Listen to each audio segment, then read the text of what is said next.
Assalamualaikum class 3, this is your English teacher Miss Machita. Students, today before I'll start the reading, let me explain you what conjunctions are. We'll have to underline conjunctions. So before that you'll have to know what conjunctions are. Conjunctions are words used to connect other words, phrases or sentences. यानी conjunctions वो words होते हैं जो मुख्तलिफ़ लफ्ज़ों को, phrases को और सेंटेंसेस को कनेक्ट करते हैं, जॉइन करते हैं. तो ये कौन से होते हैं conjunction words? Or and and, so, because, but, और ये सारे कंजक्शंस कहलाए जाते हैं. यहाँ एक एग्जांपल है, वो मैं आपको बताती हूँ रीड करके.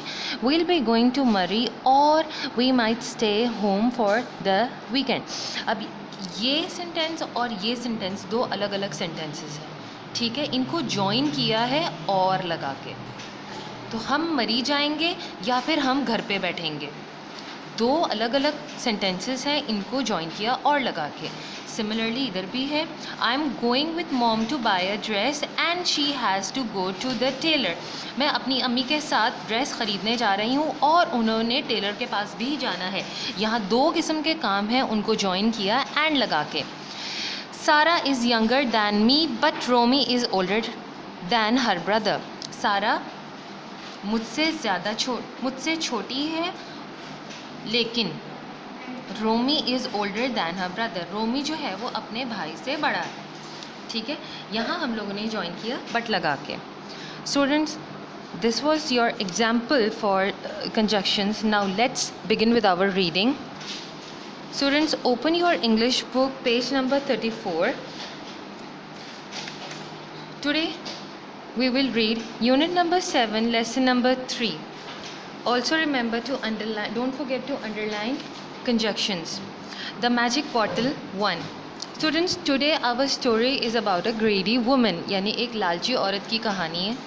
कैसे उसको सब कुछ मिलता है और उसके बाद कैसे उससे सब कुछ छीन लिया जाता है, ठीक है.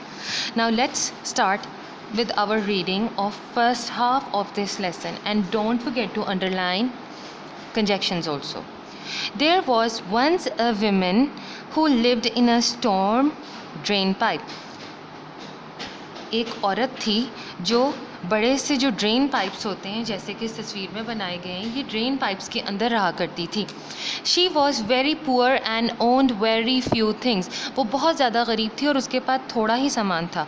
Underline and write C on it as it is a conjunction.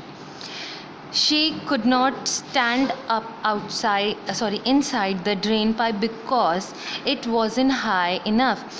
वो उस ड्रेन पाइप के अंदर सही तरह खड़ी भी नहीं हो सकती थी, क्योंकि वो उसकी हाइट इतनी ज़्यादा नहीं थी. In summer it was too hot, in winter it was too cold. गर्मियों के अंदर शदीद गर्मी होती थी और सर्दियों के अंदर शदीद सर्दी हुआ करती थी. In the monsoons the rain ran into the pipe. लेकिन बरसात के मौसम के अंदर जो बारिश थी वो पाइप के अंदर ही दाखिल हो जाती थी. One day, when the woman was collecting rubbish, she saw a small blue glass bottle. एक दिन जब वो औरत रबिश कहते हैं कूड़े को, तो वो कूड़ा इकट्ठा कर रही थी, तो उसने एक छोटी नीले रंग की कांच की बोतल देखी. She picked it up and rubbed it against her blouse to clean it. उसने उसको उठाया और उसको रगड़ने लग गई अपने कपड़ों के साथ ताकि वो साफ़ हो जाए. Underline and. Suddenly there was a flash of light and a genie appeared from the top of the bottle. अचानक से एक तेज़ रोशनी चमकी और एक जिनी यानी एक जिन उस बोतल में से निकल आया बाहर. Underline and. The woman was frightened. वो औरत बहुत डर गई थी. Frightened का मतलब होता है डर जाना. What is your wish? asked the genie. आपकी ख्वाहिश क्या है? जिनी पूछता है. The woman thought silently.